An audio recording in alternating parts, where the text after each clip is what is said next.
Quando Albert Boehringer iniciou a sua jornada de transformar a vida das pessoas por meio da saúde e do bem-estar, jamais imaginou que o seu ideal seria sonhado por tantas pessoas, perpetuando pelo tempo,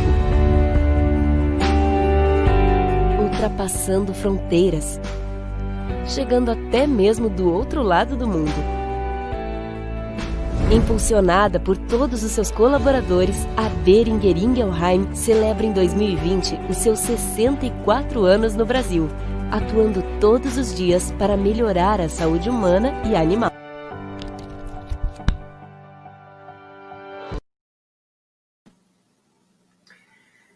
Bom dia, amigos e colegas. Estamos iniciando o segundo dia do 21º Encontro dos Pneumologistas, Cirurgiões Torácicos e Pneumopediatras do Rio Grande do Sul. Em nome da Sociedade Gaúcha de Pneumologia, eu dou as boas-vindas a todos os pneumologistas gaúchos e nacionais que estão nos assistindo. E, novamente, vai aqui o nosso reconhecimento e agradecimento a todos vocês que estão enfrentando essa pandemia nos diversos estágios da doença, salvando vidas, compartilhando conhecimento, apreensões e medos, e tenho certeza que vocês são um orgulho para todos nós. Nunca antes, como disse o nosso presidente Gustavo Schatkin, a pneumologia teve tanta evidência e com tanta necessidade na medicina nacional. Então, novamente, nosso muito obrigado e estamos todos juntos nesse enfrentamento.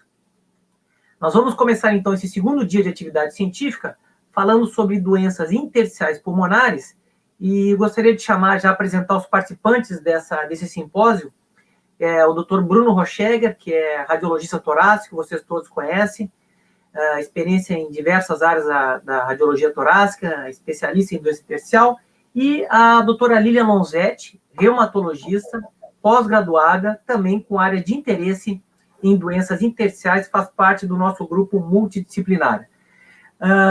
Eu queria novamente agradecer a Boehringer por essa oportunidade de estar conosco aqui e participar, então, com a Pneumologia Gaúcha mais uma vez. Gostaria de agradecer ao Dr. Leandro, que é o colega que participa da área médica da Boehringer, e também o Alexandre, que visita todos nós, e, sem dúvida, é a pessoa que tem nos ajudado bastante aí. Bom, vou compartilhar aqui a minha tela. Muito bem, pessoal, vamos começar, então? Esses são meus conflitos de interesse. O nosso tema vai ser sobre fenótipo fibrosante progressivo. Nós sabemos que existem mais de 200 doenças pulmonares intersticiais, mas a grande maioria são as chamadas idiopáticas, além das autoimunes, pneumonia de hipersensibilidade, sarcoidose e outras. O que nós temos conhecido nos últimos anos é que existe um fenótipo, o fenótipo fibrosante progressivo. Então, doença pulmonar intersticial é um termo abrangente para a doença. A fibrose idiopática é sempre progressiva, porém, outras etiologias causam esse fenótipo progressivo. E tem muitos colegas, muitos autores, achando que talvez a fibrose pulmonar idiopática seja o desfecho final de várias doenças onde nós não conseguimos identificar o fator causal inicial.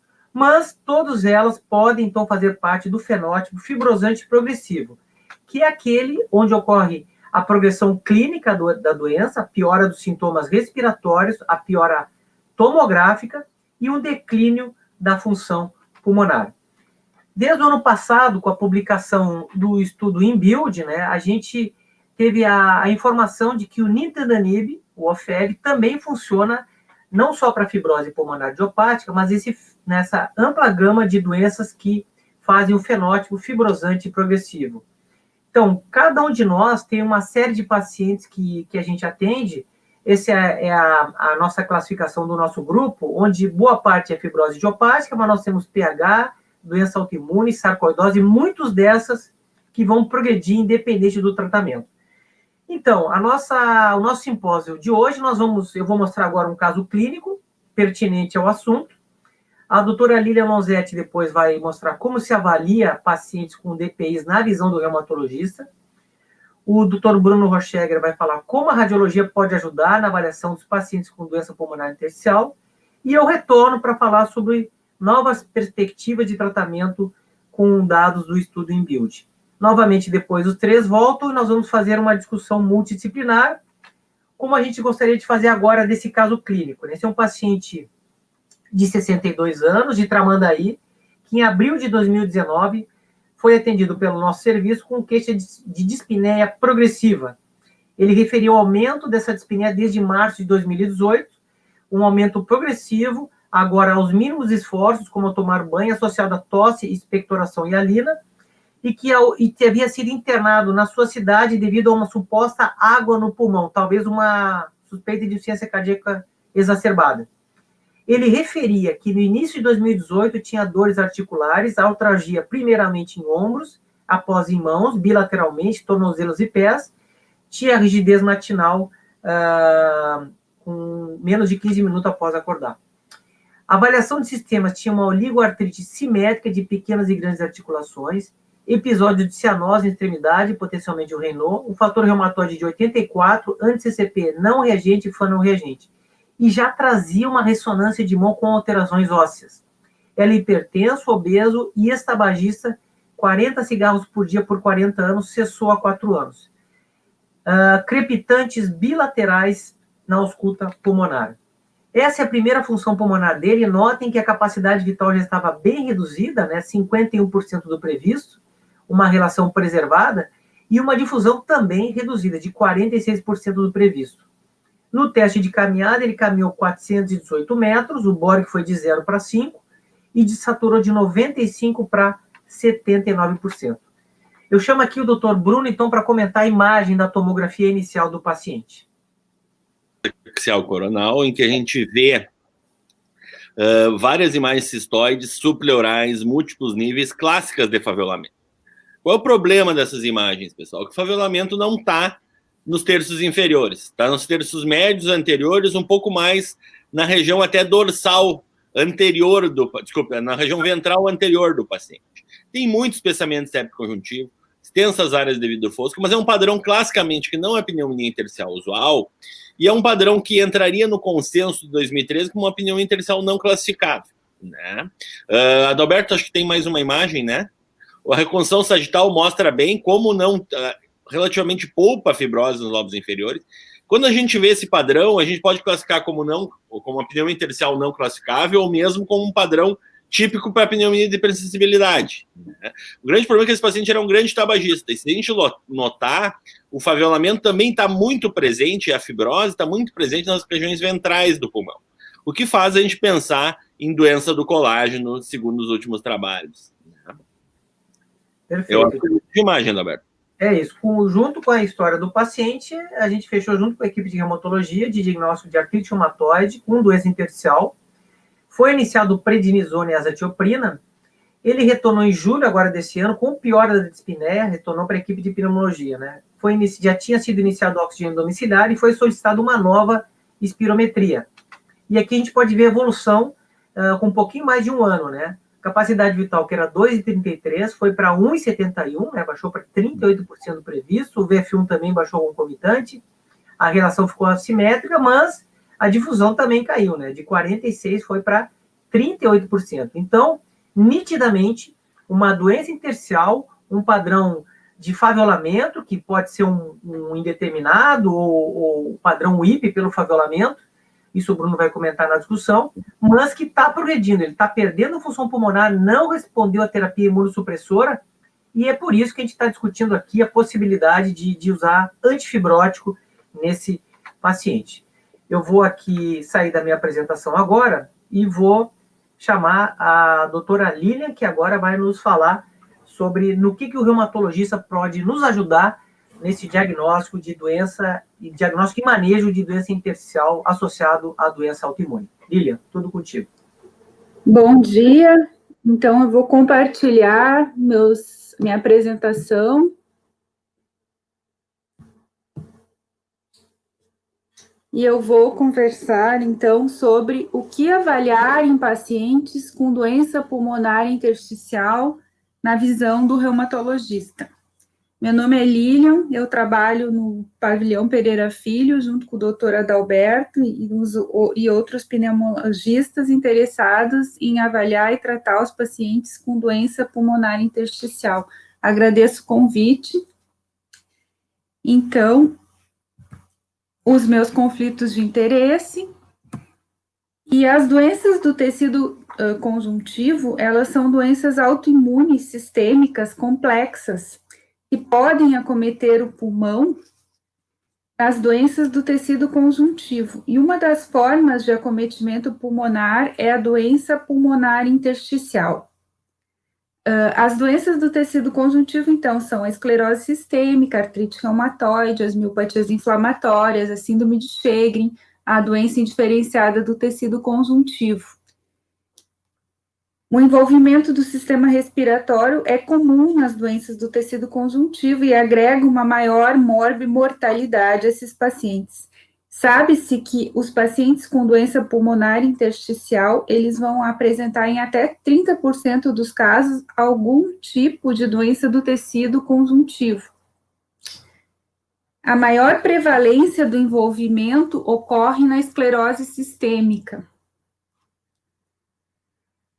Importante, então, diagnosticar esses pacientes que têm doença pulmonar intersticial como tendo doenças do tecido conjuntivo, porque o tratamento, as opções terapêuticas, elas são um pouco diferentes. E quando adequadamente tratados, esses pacientes, eles têm um melhor prognóstico do que os pacientes que têm fibrose idiopática. Eu gostaria, então, de comentar um pouco sobre a esclerose sistêmica, que é uma patologia em que eu venho me dedicando a estudar, porque ela tem como critério diagnóstico, ela é a única patologia que tem como critério diagnóstico a doença intersticial pulmonar. Então, ela é a base para os nossos estudos e para o nosso tratamento. A utilização dos critérios de classificação em reumatologia é uma prática comum. E os critérios diagnósticos na esclerose sistêmica, eles refletem a patogênese complexa e o acometimento multissistêmico. A etiologia fibrótica, vascular e autoimune se reflete nos critérios do EULAR-ACR de 2013. Os achados do exame físico, laboratoriais e de imagem são contabilizados. O acometimento pulmonar intersticial é um dos critérios diagnósticos, como eu falei anteriormente.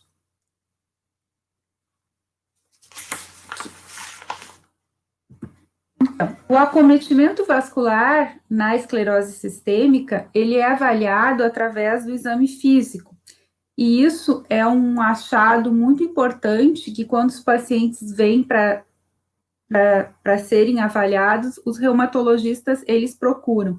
Então, na esclerose sistêmica, a gente tem que avaliar sempre a presença, principalmente do fenômeno de Raynaud, de cicatrizes nas polpas digitais, presença de esclerodermia, em que o paciente apresenta o espessamento da pele com a diminuição das rugas, a presença de telangiectasias, que são esses capilares dilatados na face, na língua, na palma das mãos.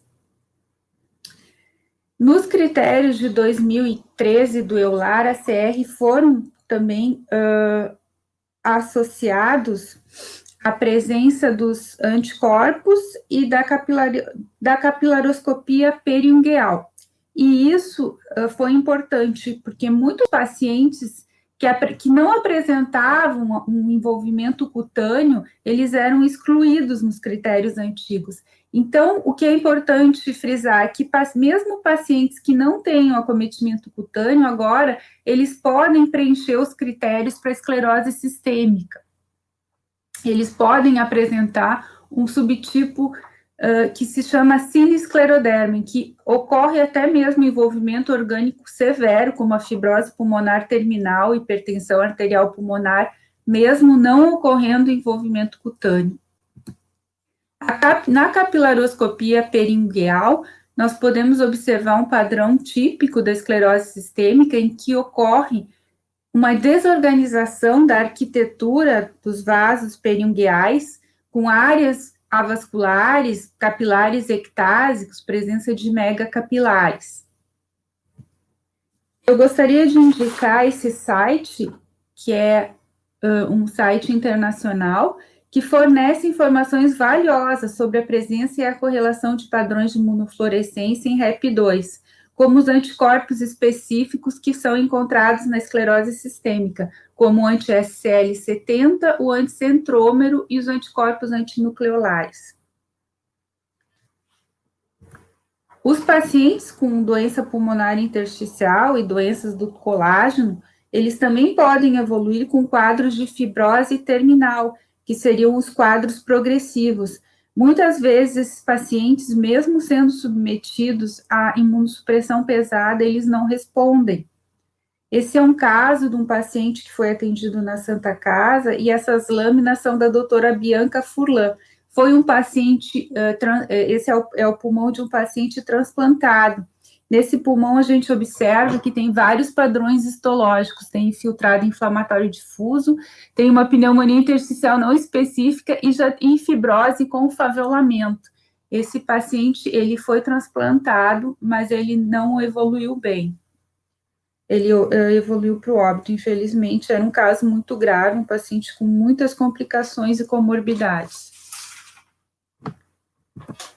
As miopatias inflamatórias também são um grupo interessante de doenças que têm características próprias, né, e que se caracterizam pela inflamação e fraqueza muscular, né. No laboratório, nós podemos observar aumento da CPK, da DHL, do TGO, do TGP. Na eletroneuromiografia, um padrão miopático. Na biópsia, a gente pode obter informações histológicas, da imunohistoquímica, da microscopia eletrônica. E quando a parte inflamatória muscular, que seria a poliomiosite, é associada com achados dermatológicos, então nós chamamos de dermatomiosite.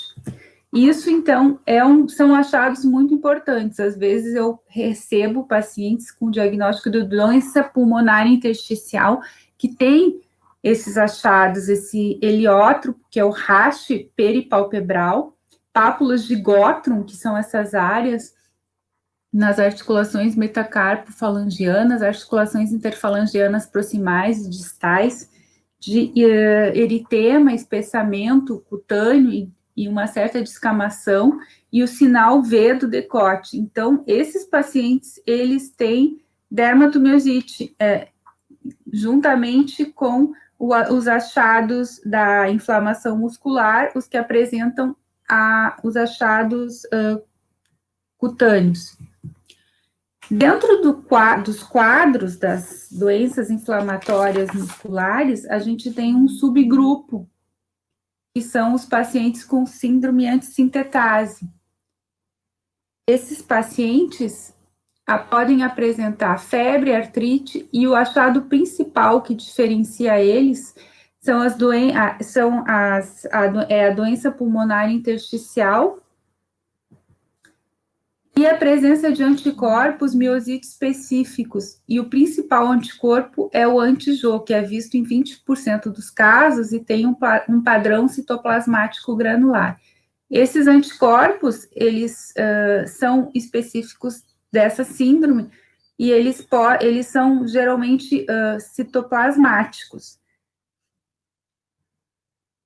Mesmo em pacientes que tenham com fator antinuclear negativo, eles podem estar presentes.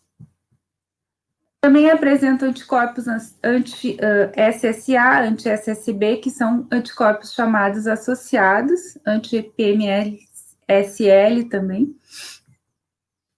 E os exames laboratoriais, então, que devem ser pedidos, e de acordo principalmente com o quadro clínico, para não causar confusão, então, no resumo, seria para artrite reumatoide, o fator reumatoide, o anti-CCP, para síndrome de Sjögren, o anti-SSA, o anti-SSB, para esclerose sistêmica, o anticentrômero, o anticorpos antinucleolares, né?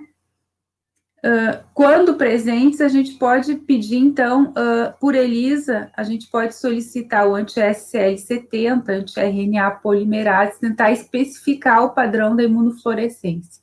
E nas miopatias inflamatórias, nós podemos, então, encontrar também anticorpos específicos, o anti-Jo, antimitocôndria na dermatomiosite, e na doença mista do tecido conjuntivo, o anti-RNP.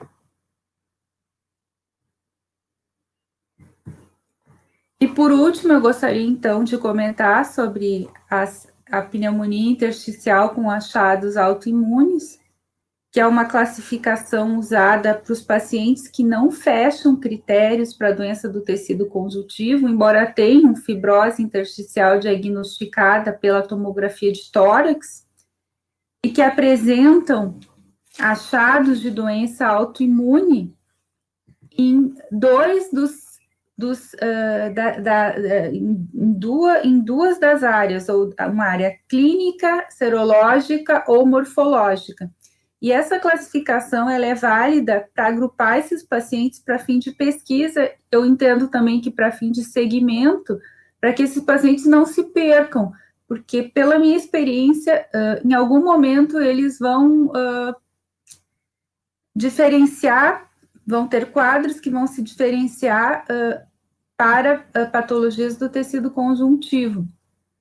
Então, é importante que esses pacientes mantenham o acompanhamento e repitam a avaliação reumatológica em períodos de tempo, para que não se perca essa janela de oportunidade de tratamento, que é fundamental para esses pacientes. Obrigado, então, eu passo para o Dr. Bruno, interrompo o compartilhamento.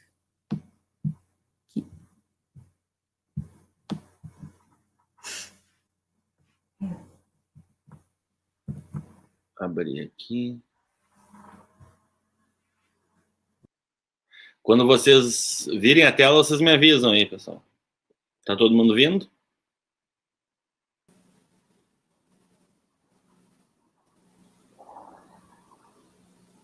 Ok. Ok? Ok. Pessoal, 10 minutos em pneumonia intersticial, vocês sabem que e como radiologista já está acostumado a falar rápido, a gente vai tentar fazer uma revisão de pontos que eu acho que são fundamentais e que são relativamente novas discussões. Primeira coisa que eu vejo muito problema é técnica, pessoal. Tomo de alta resolução, o filtro de alta resolução pouco importa. O que tem que ter é corte fino hoje em dia.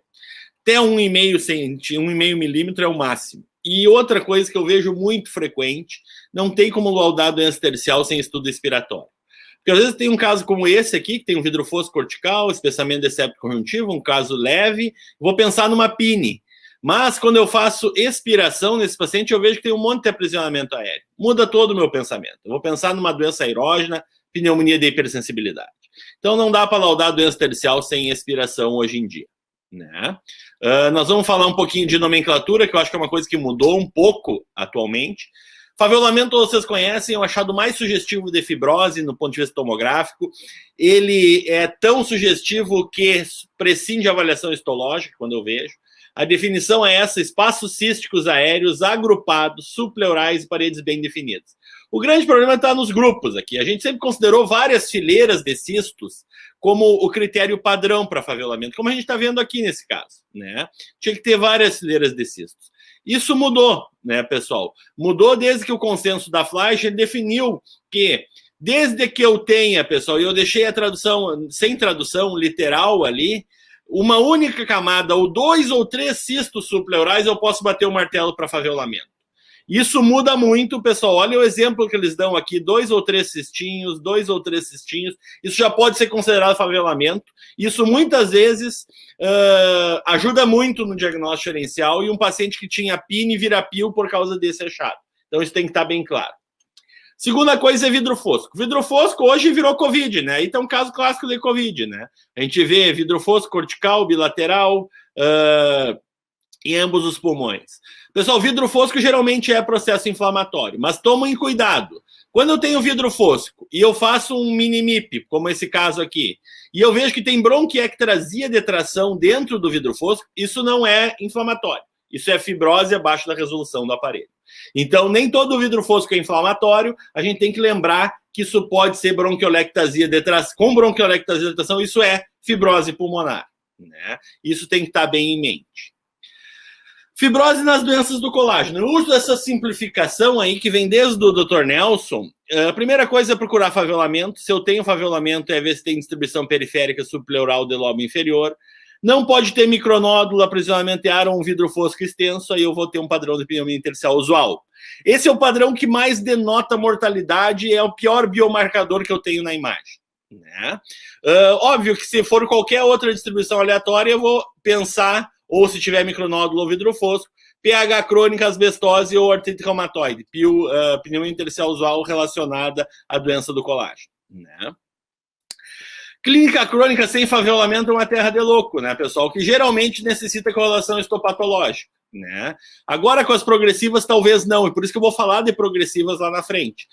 O contexto de fenótipo progressivo vai diminuir muito as biópsias, né? Se eu tenho predominância de vidro fosco, eu vou pensar em pneumonia intersticial não específica, descamativa ou linfocítica, mas esse diagnóstico diferencial aqui quase que sempre é histopatológico, ele não é imagético, na grande maioria dos pacientes, né? Casinho clássico, múltiplas imagens císticas subpleurais de paredes espessas, um favelamento de livro, predominando nos lobos inferiores, favelamento presente, tem distribuição periférica subpleural do lobo inferior, não tem o micronódulo nem aprisionamento de ar, isso é um quadro de pneumonia intersticial usual. Qual é o problema aí? A gente tem que ter pneumonia intersticial usual não é fibrose pulmonar idiopática. Por quê, pessoal? Porque esse paciente tinha esse raio-x de mãos. A gente vê extensas áreas de erosões num quadro clássico de artrite reumatoide. Então, em artrite reumatoide, o padrão imagético que a gente vai ver um pouquinho mais para frente, o mais comum é a pneumonia intersticial usual, e a gente tem que se lembrar desse diagnóstico diferencial. Qual a importância desses padrões, pessoal? A importância é que eles denotam um mau prognóstico. Esse aqui é um estudo que incluiu pegou só o padrão imagético e viu o follow-up desses pacientes. Olhem como a diferença de pneumonia intersticial usual é enorme. Então, saber ver favelamento, saber ver se tem padrão de pneumonia intersticial usual, pessoal, é uma diferença de mortalidade intensa. Em 5 anos, metade dos pacientes que têm padrão PIL estão mortos. E a gente tem que saber isso e tem que valorizar isso. Esse é um quadrinho que resume, um quadrinho de um livro que a gente escreveu um capítulo aí, de um grupo americano, e que resume muito o que acontece nas doenças do tecido conjuntivo, pessoal. O que é isso? A gente vê aqui que pneumonia intersticial não específica é a mãe das apresentações no tecido conjuntivo. É a principal, a grande maioria delas. Pneumonia e organização é a segunda grande apresentação, né? E óbvio que a gente vai ter doenças como o Sjögren, que vão ter mais pneumonia intersticial linfocítica, mas mesmo no Sjögren, a manifestação imagética mais comum do pulmão é pneumonia intersticial não específica na maior série, que inclusive é uma série do pessoal da USP, que mostrou que pneumonia intersticial não específica é a mais comum mesmo no Sjögren. A segunda, obviamente, é a linfocítica. Qual é o problema aí, pessoal? O paciente já não chega, a grande maioria dos pacientes em doença intersticial, não chega até dizendo, eu tenho Sjögren e eu fiz uma toma, estou com falta de ar. Porque daí seria fácil. O grande problema é que os pacientes abrem um quadro assim, com vidro fosco, bilateral, com bronquiectasias de tração. O que tu vai falar? Tu pode classificar ele no consenso de fibrose pulmonar idiopática, ou tu pode classificar ele no consenso de todas as pneumonias intersticiais. No consenso de fibrose pulmonar idiopática, esse paciente cairia como provável pneumonia intersticial usual. No consenso de todas, ele cairia como pneumonia intersticial não específica. Então, pessoal, a gente tem que ter esse cuidado e saber avaliar os pacientes como um contexto geral. E o consenso de fibrose pulmonar idiopática, o padrão provável indeterminado, só pode ser usado quando o paciente já é idiopático, isso é, já excluiu todas as causas. Enquanto eu não excluí todas as causas, não fiz todos os exames laboratoriais, o paciente ainda tem um padrão de pneumonia intersticial não específico. Isso traz uma certa confusão, mas a gente tem que ter bem em mente. Pessoal, aqui a gente está vendo, eu peço desculpa para vocês, eu vou ter que... Deu uma falhazinha aqui, mas a gente já vai ver. Um dos grandes problemas que a gente tem é identificar qual desses pacientes não é o padrão normal, ou não é a fibrose pulmonar idiopática. E a imagem tem algumas chaves, pessoal. Uma delas é pleuropericardite. Pacientes com fibrose pulmonar que têm pleuropericardite têm que lembrar em doença do colágeno. Segunda, outra chave é dilatação esofágica. Dilatação esofágica é associada à esclerose sistêmica e tem que lembrar a doença do colágeno. Terceira chave é a hipertensão pulmonar, também muito comum na esclerose sistêmica e tem que lembrar a doença do colágeno. A quarta, que é para mim, assim, extremamente infrequente, mas é a reabsorção da porção distal das clavículas, que é um achado de artrite reumatoide, mas que é um achado, assim, muito raro da gente ver, né? E pouco a gente enxerga.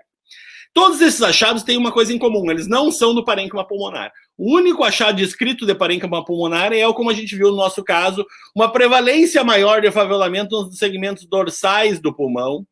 Isso foi levantado pelo grupo de Chicago, do Dr. Jonathan Chang, e tem se mostrado um marcador que pode estar associado tanto à pneumonia de hipersensibilidade como à doença do tecido conjuntivo. Como em Chicago tem pouca pH, eles acabam vendo muito mais em doença do tecido conjuntivo. Como a Lilian falou bem, a pneumonia intersticial com achados autoimunes, a nossa PI, é uma coisa prevalente.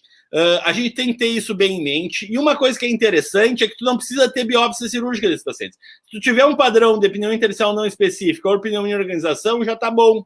Então, com um padrão imagético, com um padrão sorológico ou com um padrão clínico, tu já vai fechar esse critério, que é um diagnóstico provisório até aparecer alguma doença do colágeno mais propriamente definida, né? E aí a gente entra na doença da moda, que é a doença fibrose pulmonar progressiva, que é uma coisa muito interessante, porque diminui muito o uso de biópsia nesses pacientes. Se o cara está piorando, não interessa muito bem qual é o padrão ou qual é o achado histopatológico, a gente vai ter que tratar igual. Essa foi a visão desse grupo, e mostra muito bem que cada uma das doenças intersticiais tem um subnicho de pacientes que vai piorar. E é esses que o tratamento vai influenciar melhor, né?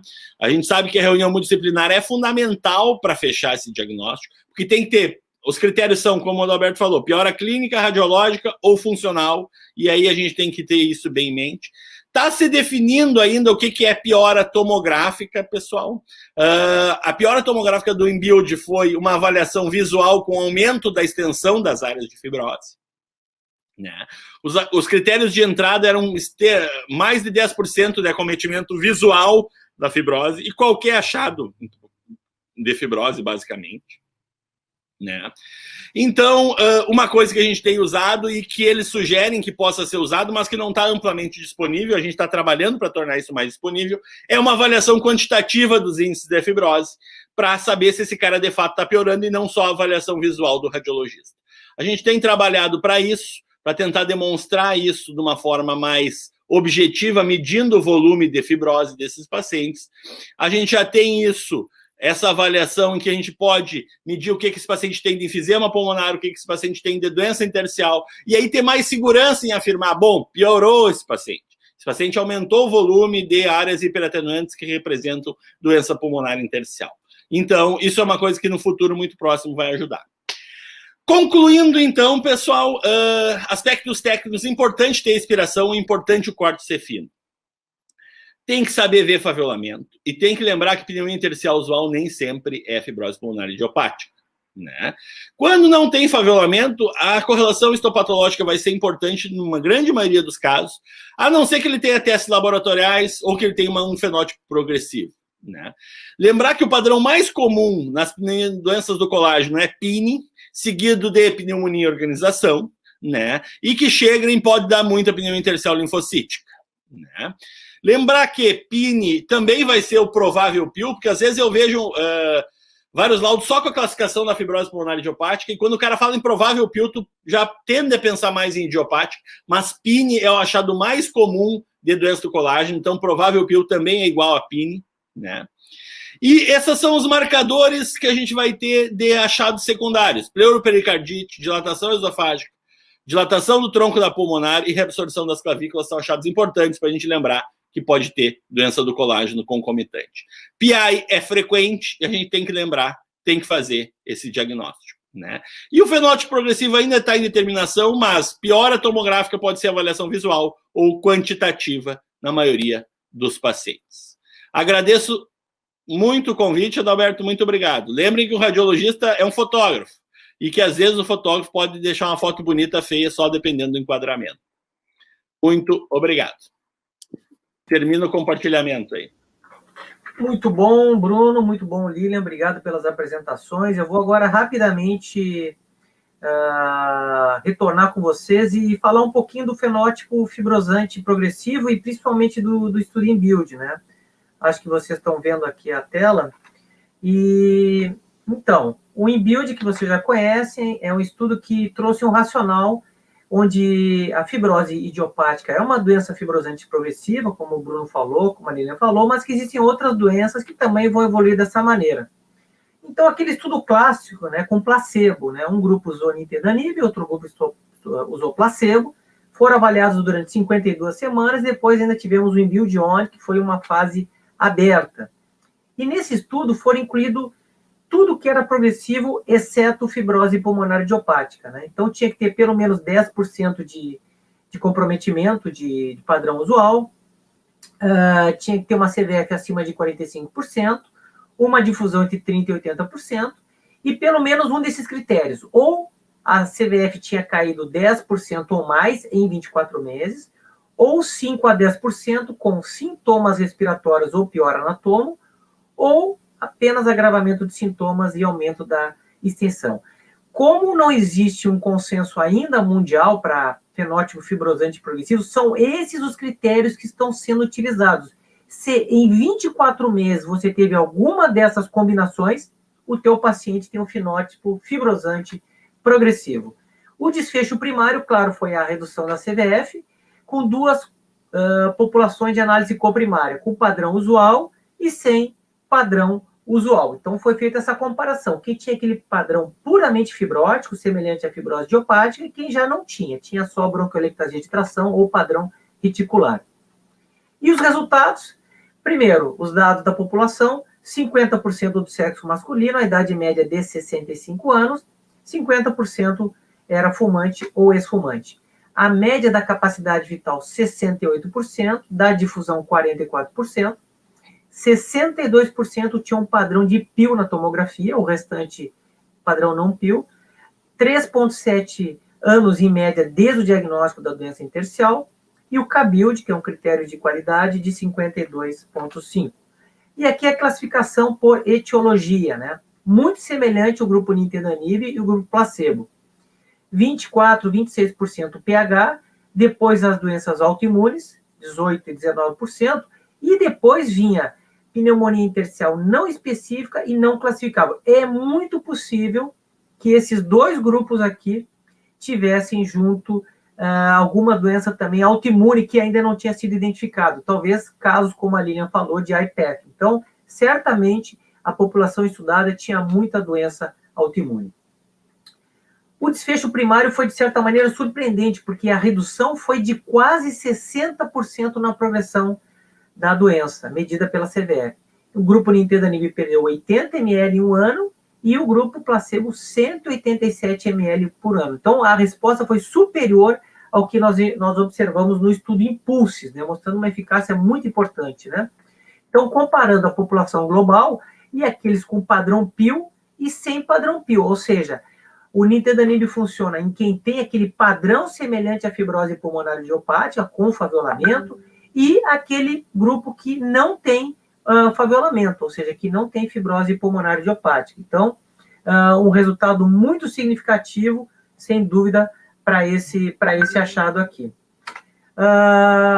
Comparando os três grandes estudos, o Impulses, o InBuild e o Senses, a gente vê que todos eles tiveram uma redução importante da taxa anual de declínio da CVF, bem consistente, demonstrando, então, a eficácia desse tratamento em doenças pulmonares fibrosantes, inclusive com fenótipo progressivo. Os desfechos secundários, esse estudo não foi moldado para a gente avaliar qualidade de vida. Você sabe que qualidade de vida em doença fibrosante não é fácil, é muito semelhante à doença oncológica, mas aqui uma diferenciação visual, mas que não foi significante do ponto de vista estatístico. E quando a gente avaliou a redução de óbito no decorrer do estudo, se verificou uma redução de 33%, né? Lembrando também que esses estudos de doença intersticial, eles não são grandes o suficientes, o tempo de duração teria que ser muito maior para avaliar a mortalidade, o que já tem sido visto nos registros internacionais de doenças intersticiais. Os subgrupos, a gente fez uma diferenciação entre padrão fibrótico e não fibrótico, da mesma maneira, independente do padrão, a resposta foi semelhante no padrão PIL e nos outros padrões. E quanto à etiologia, seja pH, doença autoimune, também a eficácia foi homogênea, ou seja, uma doença, nenhum subgrupo puxou mais, todas elas tiveram resultado positivo em termos de resposta terapêutica. Quanto à segurança e tolerância, a gente tem resultados muito semelhantes do que a gente vê na nossa prática diária. O principal efeito adverso realmente é a diarreia, né? Bem maior comparando com o placebo, náusea também um pouco, mas a gente aprendeu com o tempo a manejar esses efeitos adversos. Todos nós tratamos pacientes com nintedanib, sabemos como indicar a loperamida, sabendo a mudança de hábitos alimentares também contribui, e a gente cada vez menos tem que reduzir a dose, interromper ou suspender o tratamento, a gente consegue manejar esses efeitos adversos, que são os mais frequentes, né? Bom, o resultado do NIBUILD mostrou que o nintedanib reduz a progressão da DPI em pacientes com fenótipo fibrosante progressivo, uma redução relativa de 57% na taxa anual de declínio da capacidade vital forçada. O efeito relativo versus placebo na redução foi consistente com o observado no INBUILD, SENSIS e no IMPULSE, os 3 estudos. E o paciente com fibrose pulmonar idiopática e outras DPI fibrosantes progressivas apresentam também um curso clínico semelhante. O nintedanib reduziu a progressão da DPI em pacientes com padrão semelhante a PIL e com outros padrões tomográficos. O benefício da redução da progressão foi consistente nas diferentes etiologias das doenças pulmonares intersticiais fibrosantes progressivas, incluindo as doenças reumáticas autoimunes, como mostrado no caso inicial do paciente com artrite reumatoide. E reduziu o tempo até exacerbação aguda ou morte em 32% ao longo de todo o estudo. Certo? Então, esses foram os principais resultados. Eu acho que todos vocês já tiveram acesso e reconheceram. E a gente vai voltar, então, agora aqui para discutir novamente. Vou chamar, então, de novo o Bruno e a Lilian para a gente fazer, então, os comentários sobre o caso clínico que a gente observou, né, Lilian? Eu acho que cada vez mais tem um reumatologista amigo que entenda de doença intersticial. Para nós, pneumologistas, vai ser muito útil, né?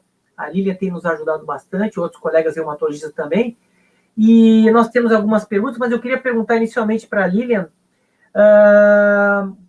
se tem um paciente com diagnóstico de IPF, quanto tempo a gente repetiria as provas autoimunes para talvez encontrar algum resultado definitivo? Eu tenho pedido para os pacientes retornarem pelo menos a cada 6 meses para a gente refazer os anticorpos, refazer a anamnese, porque já aconteceu de muitos casos que começa com a doença pulmonar intersticial e a gente tem um padrão radiológico de doença do colágeno e o paciente nega tudo e não tem anticorpos. E aí, no segmento, as coisas vão aparecendo. Então, pode ocorrer o aparecimento de anticorpos específicos. Eu tive um caso de um paciente que positivou para o anti-JO. Eu tive casos já de pacientes que até eu indiquei biópsia de pulmão, porque o paciente negava tudo, e tinha uma tomografia com padrão PINE, e na biópsia veio doença do colágeno, e só depois a paciente começou a apresentar sinais de doença do colágeno. Dor articular, espessamento cutâneo, telangiectasias, ela fez um quadro de esclerose sistêmica. E aí ela se convenceu que realmente ela tinha um reumatismo, porque muitas vezes os pacientes negam, eles não querem ter mais uma doença, eles querem ter só um diagnóstico. E muitas vezes eles não entendem que aquele acometimento pulmonar faz parte de um reumatismo. Sabe, Lilian, que às vezes a gente tem que forçar o diagnóstico, né? A gente manda o paciente de volta para o colega reumático, não, olha melhor, vamos avaliar em conjunto. Esse padrão tomográfico, o Bruno fala para nós, isso é padrão de doença autoimune, de colagenose. Verifica de novo, vamos repetir, porque a gente mesmo acredita que seja mais doença autoimune, independente de ter fenótipo progressivo ou não, né? Tem uma pergunta... Oi? Pode falar, Lilian. Não, tem que insistir com o diagnóstico, tem que insistir. Exato. Aqui para o Bruno, a Juliana Seibert falou que principalmente o Bruno mandou um recado, estava com saudade de ouvir as aulas dele, a gente tem visto muito a Red Pills, né, que o Bruno manda para nós semanalmente, e está todo mundo muito necessitado de conversar sobre outro assunto que não só Covid, que tomou conta, né, a gente praticamente, pneumologia, está atendendo Covid e pós-Covid, mas esses casos estão por aí, né, Bruno?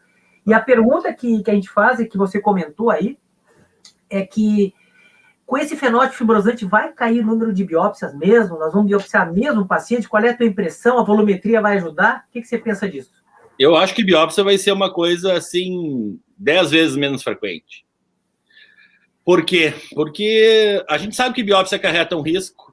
Esses pacientes não são novos.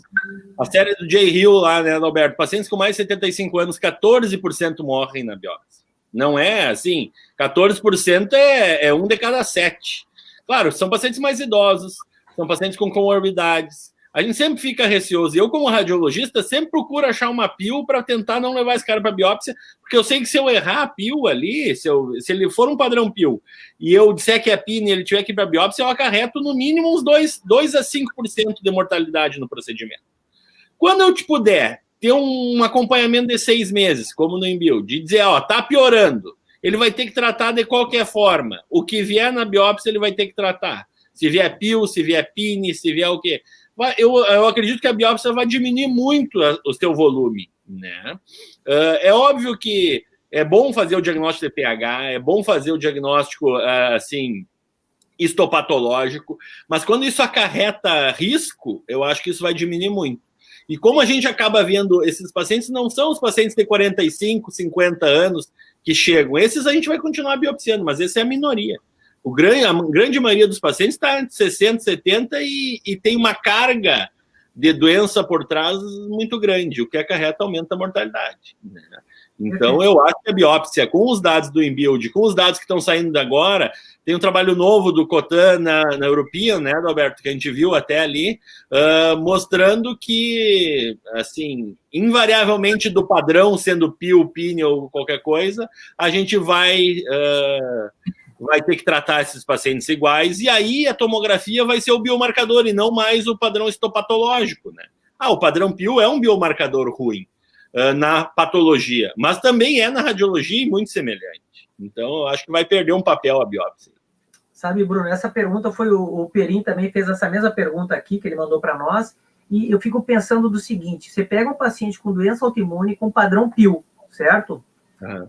Esse primeiro vai tentar fazer o quê? Como esse caso fez aqui, né? A gente deu corticoide, imunossupressor, mas se ele tem o padrão PIL, a chance dele responder imunossupressor cai muito. E eu fico pensando se a gente não vai estar fazendo com esse paciente o que a gente fez com a fibrose pulmonar idiopática durante muito tempo. Dá corticoide, dá imunossupressor, com isso aumenta a quantidade de infecção e ele morre mais. Talvez no futuro a gente chegue nesse paralelismo de pensar, tem padrão PIL, aí, pelo menos para o pulmão, né, Lilian? Não vou falar para articulação, para outras coisas. Talvez para o pulmão isso não seja bom. Então, nós vamos focar mais em antifibrótico do que em imunossupressão. Tá? Então, isso é uma questão importante que a gente vai ter que debater, né? É um conceito aberto, né, Lilian? Não sei qual é a tua opinião. No caso que foi discutido, que é de artrite reumatoide, a gente sabe que a doença pulmonar, ela é frequente nesses pacientes, mas muitas vezes eles são assintomáticos e em quadros mais graves se manifestam com o passar dos anos, em pacientes que já têm uma longa evolução, né? Nesse caso, então, o paciente, me parece que ele já chegou num estado em que a imunossupressão não vai mais ter efeito, né? Não adianta não suprimir esse paciente. Exato. Ele já tinha diagnóstico há 1 ano de alguma coisa autoimune reumática e demorou para fazer a tomografia. Aí vem outra pergunta para o reumatologista. A artrite reumatoide é muito comum, 1% da população tem. E 10 a 20% vai ter doença intersticial. Não seria um momento de talvez fazer screening de todo paciente com AR, fazer uma tomografia e a gente pedir para o Bruno avaliar? Eu concordo, não entra no diagnóstico a presença de envolvimento pulmonar, mas eu acho que sim, eu acho que a gente deve lembrar sempre e deve pedir a tomografia, não adianta pedir raio-x, né? Tem que fazer parte da avaliação do acometimento orgânico, porque o momento do início do tratamento é crucial. Quando já existe fibrose estabelecida, a resposta na artrite, como nas outras patologias, não vai ser boa. Exatamente. E eu vejo muito que a gente queima fármaco, né, Liliana? Porque tu tem uma tomo de base, porque esse é o problema do radiologista daí. Toda tomo que eu vejo de reumatoide, o cara chega, tem doença arterial? Tem. O que tá tomando? Methotrexate. Tem toma anterior? Não tem. Resumindo, o Methotrexate vira mordomo da artrite reumatoide. Ele sempre tu vai ficar naquela, é do Methotrexate, é da artrite reumatoide. Então, ter uma de base, o trabalho da Martine Remy-Jardin, do grupo de Lille lá, mostrou até 30% de alterações pulmonares em quem tem artrite reumatoide. Então, é uma prevalência muito grande. Claro, não é fibrose, é doença da pequena via aérea, que é muito comum nesses pacientes também. Mas já é um entendimento que ele pode ter algum grau de doença intersticial. Lembrando que nada impede, né, Lilian, o tratamento com mais de uma estratégia terapêutica. A gente pode tratar, nesse caso, por exemplo, ele ainda tem doença articular, ok, você pode, ele estava com corticoide e azatioprina. Você pode pensar num biológico, e eu peço a tua opinião sobre isso, para tratar essa parte articular, mas a parte, você pode tratar concomitante a parte pulmonar com antifibrótico. Ele tem um fenótipo fibrosante progressivo, nós vamos reduzir 57% a redução. Então, tratar com 2 fármacos, tu acha que esse paciente entraria nessa modalidade terapêutica? A gente deve adequar, então, o tratamento às manifestações sistêmicas. Nesse caso, a gente poderia optar, então, por um rituximab ou um anti-L6, que tem mais ação na parte inflamatória do pulmão, que trataria a artrite e desse paciente que é deformante e associar, então, a um antifibrótico. Aí ficaria um tratamento mais complexo, o paciente não deixaria de estar tratado da artrite, que está deformando, mas também teria um tratamento da inflamação pulmonar, tem que associar. Tem uma outra pergunta aqui que chegou também do Cristiano, eu acho que é para mim um pouquinho, um paciente com fibrose pulmonar idiopática com padrão usual, ou seja, o padrão típico, tem uma CVF acima de 80% e sem progressão ao longo de 1 ano, ou seja, ele não progrediu. O Bruno olhou a tomografia, a função pulmonar ali está estável. Devemos tratar com antifibrótico mesmo não estando progressiva? Bom, aí entra aquele conceito, né? Primeiro, fibrose pulmonar idiopática, sine qua non, ela é progressiva. Ela pode, naquele ano, ter estado estável, mas ela tem que estar evoluindo nos últimos 12 meses, 24 meses. Então, a fibrose pulmonar idiopática, ela é progressiva. Se a gente aguardar, ela pode demorar 1 ano, 1 ano e meio, mas ela vai daqui a pouco piorar e exacerbar. Então, se você tem convicção de que é fibrose pulmonar idiopática, na minha opinião, tem que tratar. Isso talvez precise de uma biópsia, você pode avaliar se realmente não tem doença autoimune, isso o reumato é muito importante, né? Mesmo com diagnóstico de fibrose pulmonar idiopática, tem que procurar, tem que fazer um painel autoimune, né, Lilian? E eu queria que, rapidamente, Lilian, você nos passasse aqui para nós, pneumologistas burros, antes de encaminhar para vocês, o que a gente já pede, assim, de painel, para encaminhar para vocês já com, pelo menos, um basal já avaliado? Me dá, assim, os principais marcadores. O FAN, né, o fator antinuclear, o fator reumatoide, e nos pacientes que podem ter o FAN não reagente, então a gente pode pedir o anti-SSA, pensando no Sjögren e nas miopatias inflamatórias, né, um anti-JO também, e VSG, proteína C, proteinograma. Mas o importante é também avaliar bastante a parte clínica, viu?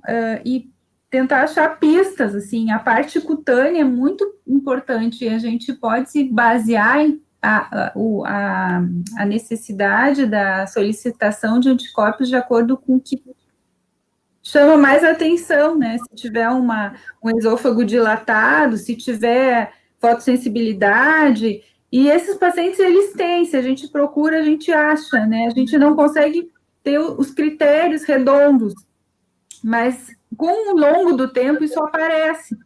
Porque essas doenças autoimunes, elas têm um espectro de manifestações, então elas podem ser incompletas e elas podem ter quadros muito floridos, né? Então tem que ter persistência e acreditar. Se tem jeito, vai atrás que daqui um pouco vai aparecer, né? Então pedir capilaroscopia também é importante, que dá uma boa ideia do que está acontecendo na microcirculação, né? Perguntar se o paciente tem olho seco, boca seca, perguntar se ele se engasga com arroz, com carne, porque às vezes a pessoa tem essas queixas, ela já está acostumada. Às vezes chega um paciente que faz assim, tu escuta que a boca está seca e a gente pergunta, está com a boca seca, a pessoa fala não, já está acostumada. Então, não é só o laboratório.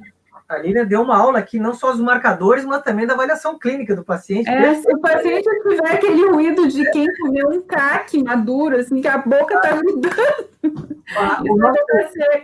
O nosso contraponto para vocês, Lília, nosso contraponto para vocês reumatologistas é: usem o estetoscópio, escutem o pulmão dos pacientes de vocês. A Lília faz isso sempre, a Lília faz. Mas, às vezes, deixa passar caso que o estetoscópio já era o alerta para encaminhar para a gente. E aí, vice-versa, né? Embora o estetoscópio não nos ajude nos casos iniciais, né? Na esclerose sistêmica, os pacientes que têm diagnóstico de esclerose sistêmica, todos têm que fazer tomografia de tórax. Perfeito. O escudo não vai mostrar. Perfeito. Então, vamos fazer as duas coisas, tomografia e estetoscópio. Bruno, para encerrar uma questão para ti aqui, fala para nós aqui sobre a pergunta final sobre volumetria. Estamos prontos para avaliar a evolução da doença? Estamos prontos para identificar o fenótipo pela volumetria? Agora, na pandemia, está mais difícil fazer função pulmonar. Qual é a tua opinião? Minha opinião é que sim, tá? A gente já tem vários softwares, a gente tem uma gama grande de evidência para mostrar que isso é mais seguro do que a visão do radiologista propriamente dita. Óbvio que a função pulmonar é o padrão ouro. Não há dúvida, é mais rápido, mais fácil, mais acessível. Mas eu não vejo como nos próximos anos a gente continuar com uma concordância interobservador de um capa de 0,35, que é a concordância entre radiologistas de piora e de melhora. Então, eu acho que finalmente os métodos automatizados de mensuração vão ser importantes. Isso ganhou muita importância com o InBuild. Por quê? Porque é muito importante saber se o cara de fato piorou ou não piorou, e isso pode evitar que esse paciente vá a uma biópsia pulmonar. Então, eu acho que isso nos próximos meses, inclusive, vai crescer muito nessa avaliação. Eu acho que nos próximos estudos vai incluir a volumetria como um dos desfechos, né? Fundamental que um número grande de pacientes seja acompanhado para avaliar a eficácia, então, pela volumetria. Bom, pessoal, queria agradecer muito a presença de vocês dois, Lilian, Bruno. O que nós fizemos aqui foi a chamada reunião multidisciplinar, né? Que é o que é interessante, o que a gente precisa. E isso você não precisa, a gente está demonstrando aqui, você não precisa fazer presencialmente. Você pode fazer pela tela do teu smartphone, pelo grupo de WhatsApp. Então, tratar o paciente com uma doença tão assim, distinta e específica como uma doença intersticial requer uma ajuda coletiva para a gente poder ajudar o paciente. Então, eu agradeço a todos, certo? Foi uma ótima sessão. Obrigado novamente a Bering, a participação de colegas. Espero vê-los em breve pessoalmente e vamos passar para a próxima sessão do nosso encontro, certo? Bom dia a todos. Muito obrigado. Bom dia.